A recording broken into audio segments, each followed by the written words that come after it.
Jesus Online, Yesu mitandaoni. Katika Instagram, Facebook, Twitter, YouTube, podcast, na sehemu nyingine zote, TikTok na sehemu nyingine zote. Tunaweza tukaona kama mitandao ya kawaida, lakini katika hali ya kawaida kule palipo na mitandao hii mingine, kwa sisi wengine ambao tumempokea Yesu kama Bwana na Mwokozi wa maisha yetu, sio tu sehemu za show off, sio tu sehemu za kujionyesha, ila ni madhabahu halisi. Sasa kupitia YouTube yetu ya Pilipili TV, Jesus Online, tunampeleka Yesu mitandaoni.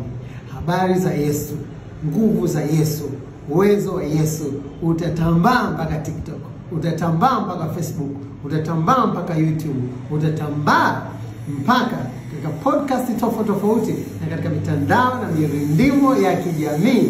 Utakutana na Yesu, kwa sababu kuna mamilioni na mamilioni na mabilioni ya watu katika mitandao ya kijamii, na huko ndiko tunakompeleka Yesu Kristo wa Nazareti, aliye Mungu mkuu na nuru halisi. Kwa hivyo kila siku